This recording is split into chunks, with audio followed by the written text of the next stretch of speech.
So, Mike, it is an absolute pleasure for you to be a part of our YouTube channel that we have here at SETSI. It's a community of practice channel, and we thank you for today for taking the time. Thanks for having me. Awesome.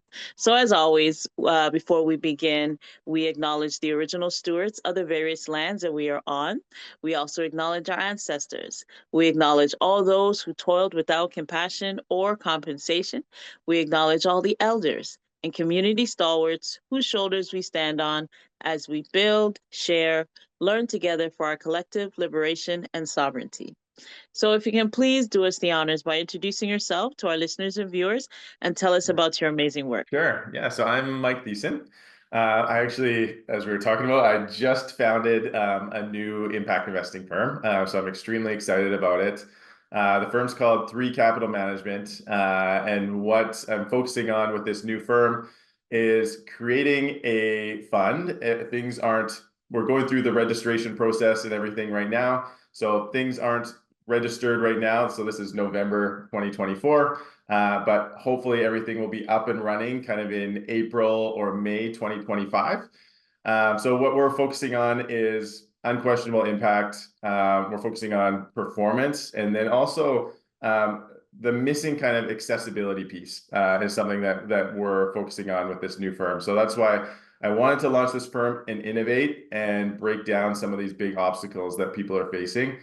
Prior to that, I was at Genus Capital. So Genus Capital is a firm that focuses on sustainability, has about 2 billion in assets under management. I was the co-chief investment officer, and then also the chief sustainability officer at Genus. So I was leading the investment team, and then also leading sustainable initiatives and also sustainable portfolios at Genus. Awesome. Well, like I said before, you're gonna do amazing. I love that analogy you said earlier, jump out of the plane and build one as you're as you're going down. I love it. I love it. Exactly. Oh, that's amazing. So what inspires you? Like tell us about your personal mission and what inspires you about what you're setting out to do. Mm. Yeah, so I feel so grateful, every day being able to be in impact investing. From a young age, I was really into business and really into finance. It's something that, for some reason, just made me feel good. Just focusing on that, looking at business plans, starting small businesses, things like that. It's something that I always really liked. And then I always had a passion for various social issues, environmental issues. My parents really tried to expose me to people all around the world that were different than myself and lived differently than I did. And I think that really grew in me this passion to make a difference, and wanting to work with other people to make people's lives better around the world.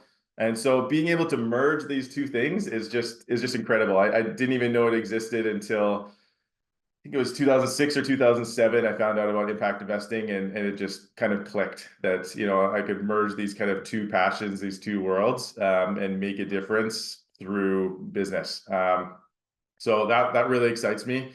I think something that like I feel really inspired about right now is that I do feel with impact investing that we're at this kind of tipping point. I think that impact investing has gone through years and years of build up. And now we're kind of at this place where I feel like a lot of capital could start moving into impact investing. I think that there are obstacles in the way of that, but I think for the mainstream person, if they knew about impact and they had access, then they would want to get into it.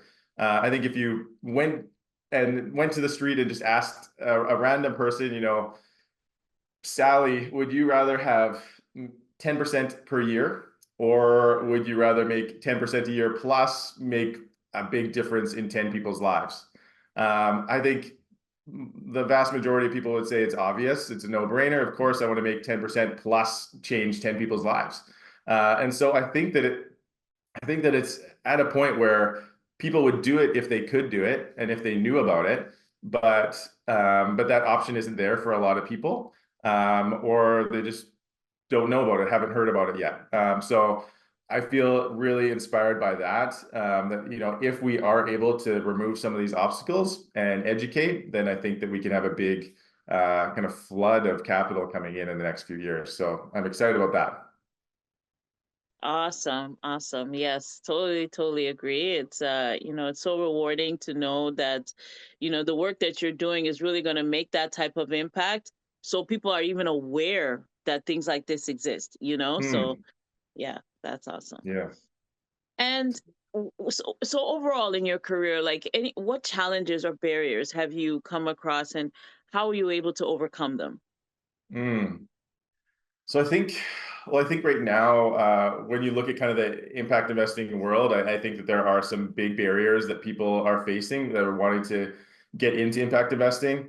I think one of the big barriers is just kind of accessibility of impact, and I feel like it's not just small investors trying to access impact. I think it's bigger investors wanting to access more impact. And I think the big barriers with accessibility include things like liquidity. People want to know that they can get in and out of investments. They don't want to be locked in forever in investments. There's some great investments out there, but investors are locked in for a long time period, and some people aren't able to do that. And then there are other accessibility issues like minimum sizes. There's different kind of open windows. There's different financial institutions that you have to go through to get to impact, and some people don't feel aligned with those financial institutions, so they don't want to be getting into impact for those reasons. I think other barriers that I've seen out there are really around impact and almost impact washing in many cases. I think a lot of people have been attracted by impact, and then they look into impact funds and they feel like it's not aligned with what they think is impactful, and then that turns them off of impact. And then I also think performance is another one. I think performance is kind of in some circles, it's almost a taboo to talk about performance when you're talking about impact, but I think it's a critical part of this, because there are a lot of people that need performance when they're investing. They want to make a difference in the world, but they also want to save for retirement, or they want to save for, a big project if it's a foundation or an institution. And so they need to have performance so that they can get to those goals. And so we need to break down this kind of either or mentality. And I think the only way you can do that is by showing people that it can be done. You can't tell people, reports aren't going to do it. You have to actually show it in real life and have people experience it, and then they'll realize that is the case. Um, yeah, and then beyond that, it's just wider education. It's things like this. I think you guys are doing amazing work in showing people impact investing and all different types of impact investing and social impact in general. I think more of this needs to be done so that people know about the opportunities that are out there, because people that either have capital or are looking for a career, if they don't know about this type of work, then it's not even an option for them. They're going to go somewhere more traditional. So I think education is a big piece too, a big barrier. Absolutely, absolutely. You hear about, like I'm going to this charity ball and this charity event and those things like that. So Mm, that's the especially the era I'm coming from. That's what you hear. But now you're hearing words mm, like social impact, impact mm, investing, mm, like you're hearing these things now, and it's so communal. And so how can we get the community involved? How can we make an impact with community? So now, like you said, when we have sessions like this, and mm, it's actually now transforming into something that is more, how should I say, inclusive, right? mm, Yeah, mm. into a Exactly. community space. So that's great. It's great. Yeah. Yeah, it's critical. So what are some of the priorities you're working on right now, like your forward movement into your venture? Hmm. So, so right now, kind of the boring priority, but top priority right now is just getting everything set up just with a new firm. So going through the regulatory kind of registration process, legal, all that kind of stuff. So that's one priority. But then another priority is building up a portfolio, because I'll be starting up a fund hopefully kind of early 2025, and so building up a fund to get to that point. But I think where a lot of time is spent right now is is talking to a lot of collaborators in the space, partners in the space, people that want to innovate and also want to help out and want to be catalysts for change, and want to kind of try new things and are willing to kind of push the limits. Also, people that want to be potential investors and put capital in something like this that I'm starting. That's kind of another group that I've been talking to. So it's a lot of kind of collaborators and people that want to see this happen, want to see this tipping point actually occur. So that's been exciting, and that's really what makes me happy, and yeah, a big reason for loving this work. Absolutely. That's amazing. So tell me, how do you feel about the future of social impact in Canada in general? Yeah. Yeah, so I'm actually very positive about it. I think that of course there's going to be ups and downs. There has been ups and downs, but I think I'm positive, but I think we need to be kind of on our toes at the same time, and kind of ready for anything. I think like right now, if you look at the people that are involved in social impact in Canada, we have like this talent pool that I haven't seen in the past, 7 to 10 years that I've been working in Canada in social impact. Um, it seems like it's just improving so much. And then if you look at people that are just graduating from university or people that are kind of in their early 20s, there's just there's just a large cohort of uh, super talented, very passionate people that are coming out of universities that want to go into social impact. And that wasn't the case when I finished university, in the mid 2000s. That wasn't what was happening. So I'm really excited about that and see what this kind of next cohort is able to do in the next 20, 30 years. I think that's incredible. And I think, like I said, I think we're at kind of this tipping point with moving more capital into impact. So if we have all this talent, plus we have a large amount of capital that is going to start moving into impact investing, then I think that combining those two is going to have great results. But at the same time, I think that we do need to be on our toes because there is going to be challenges. And I think that it's often, when a sector or when a space becomes kind of a little bit more mainstream or a little bit more normal, then it's easier to just kind of sit back um, and kind of bank on the products, bank on the innovations of the past, and just kind of go with it because it's easy and capital is flowing in and all that kind of stuff. But I think that we do need to continue to push the limits. I think we need to keep innovating. I think we need to keep working really hard and being catalytic for more capital. Or else I think that a lot of this, that maybe the tipping point doesn't happen if we're not working really hard and innovating. So I think that we need to work hard for it, but I think that it looks really positive in the future if we do put in that effort. Absolutely. That to me is like the veil is thinning, so there's more Mm, accountability. mm, You know what I mean? So it's yeah. like the having more community access, community voices, then more accountability. It's more. It's like you have to, let's say, when the government will throw numbers. Oh yeah, we're doing this. No, you're going to be held accountable for those numbers. Really, Mm, our mind now is like, let's go investigate. Is this real? Let's pull yeah. the data on I love this. that. Data is everything now. So Yeah. yeah, 100%. we're aware. Yeah. Yeah. I agree. That's great. So what's your ultimate goal, and what does success look like to you? Yeah, I think yeah, that's an interesting question. I think I was thinking about this before from kind of a career perspective. I think if I can play kind of a small part in making impact investing kind of a no-brainer to the mainstream. So if through this firm that I'm creating and myself and education, I can make it easy for people wanting to get into impact investing, and I can play a small part in kind of tipping the scales for the large amounts of impact that's going to be coming in. I think that would be a huge success if I could look back and say that small thing that I did have an impact, kind of tipping the scales. Because I think once the scales are tipped, mixed with all the great talent that are coming in, as I said, then I think that all the capital kind of pours down into these great funds, great organizations that have been created, and then we're able to see a lot of incredible outcomes that will be helping people, helping the planet.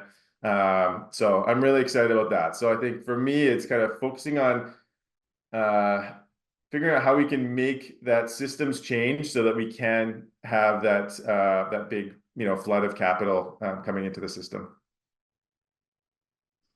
Exactly. Wow, this has been great, Mike. I mean, I feel your passion. I see, that you're going to do so well in your new Mm. venture, and Oh, thank you. all the team players, we need you. We need you to be an added golden piece to our puzzle, because I always say in every meeting, in every interview, that we're just, that pebble in the water, but the ripple effect, the Mm. generational impact that we're Mm. going to leave, whether it's our own generation, or just, the next generation as they come along. You know what I mean? That we have to Yeah. pass the baton. So if we plant that seed now, and the children, are seeing it, because they're very bright. I have a 2-year-old granddaughter, and Mm. 25. Nobody can tell me anything, right? She's so aware. So if they're seeing the impact that we're making Mm. now, imagine the tools Mhm. and everything that they're going to have to go, and Mhm. make this world the place that needs to be. This earth is Mhm. gorgeous, and Yeah. humanity is either hurting it or helping it, but it's more hurt that I see. So Mm. yeah, we plant those proper seeds, not GMO seeds. We need high quality seeds. Then the next generation will, oh man, they'll go running and make Mm. this place better. So Mike, we thank you so Very much. My good. last question to you is, Thank you. do you have any closing thoughts or calls to actions at this time? I completely agree with what you're saying. I think we need to be planting seeds, and we need to do that relentlessly. I think that we have to make sure that we're not sitting back. I think that we need to keep planting the seeds, focusing on being catalytic in whatever way we can. And then I think we're going to see really big change. So I completely agree with what you're saying. Awesome. So, this won't be the last time that we'll meet. Like I said, I'll make sure Victor, when he's feeling better, he sends the email to you for our next Solidarity Working Group meeting. You're going to be really Sounds great. impressed with the players that we have, and the collaborators that we have, and we always exchange information, exchange emails, how we can collab Mm. together, and yeah, just get the job done. So on behalf of Uh, SETI, we thank you so much for your time today, your leadership. We wish you nothing but success, and Thank you. yeah, we will be communicating very soon. Thank you. Sounds great. And if anyone does want to get in contact with me through the video or anything, I guess you have my email, and I can send you You kind of go my ahead. LinkedIn You information and can things like state that. it. Oh yeah, you go ahead and state it on video. If you just state like where you are. Where in Canada are you? In Vancouver. In Vancouver. Okay, yeah. Okay, great. So any email, any website, anything that you want to say now on camera that people can connect with you? Sure. Yeah. So if people want to connect with me, they can find me on LinkedIn, active on Mhm. LinkedIn. I'm also going to be chronicling kind of my journey creating this fund, building the portfolio, kind of going through the ups and downs, the challenges, the successes, because I want this to be transparent so that people can Yes. see kind of what it takes to start something like this, and hopefully be inspired and want to do their, have innovations of their own, or Mhm. join in what we're doing. So if you want to, find me there, and then you can also find me by just emailing. So my email is mike@3cap.ca. So certainly reach out. Awesome. Thank you so much, Mike. So we will close the way that we began by acknowledging the original stewards of the various lands that we are on. We also acknowledge our ancestors. We acknowledge all those who toiled without compassion or compensation. We acknowledge all the elders and community stalwarts whose shoulders we stand on as we build, share, learn together for our collective liberation and sovereignty. So, Mike, we'll definitely be in touch. Thank you so much once again. Great. Thank you. All right. Have a good rest of the day. You too. Bye. Okay. Bye bye.